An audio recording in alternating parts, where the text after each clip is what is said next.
Working your quads and stretching your quads. So first of all, you can go into a quad stretch. Okay, so a quad stretch, you want to be thinking about where your knees are. If your knees are forward, then that's taking the stretch off.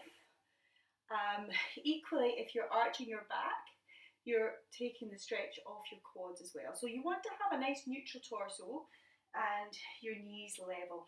Okay, and if you can, hold on to your ankle.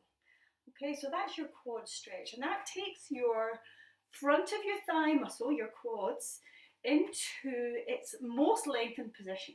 All right, and the fact that you sort of have to watch where your knees are, I'll hop to the side here so you can see better.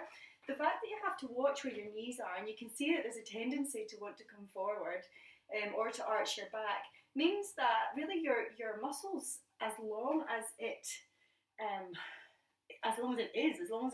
wants to go. And actually, if I'm to keep my legs, my knees together and bring my foot up without grabbing it or sticking it forward, I'm not going to reach it. All right, I do have to reach down. So you can see how actually the working length of the front of my thigh is actually different than what I can sort of grab it and pull it into. So in order to get some more length and strength out of my quads, we want to go into the working length of your quads, all right?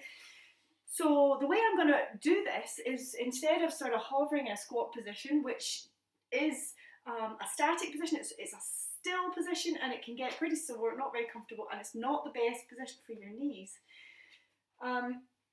Today, my class was all about working the quads in all different dynamic positions, so we're playing with them.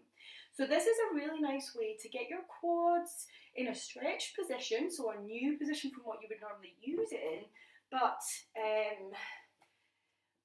still working. All right, so we're leaning on both legs, one of them's bent. You can tuck your toes under if you like, which just lengthens things a little bit more. And then from there, we're really trying to keep this knee level as you bend forward at the hips. Okay, good. So try it yourself. It's a little bit harder, I think, than it looks, especially if you want to keep your pelvis nice and still and your knees level. All right, and I'll show you on the other side. It's even better if you can push that foot down into the chair. So you won't be able to see that I'm doing that, but I'm using my muscles slightly differently to push that back foot down into the chair. And that actually really feels like a lot more work through the legs.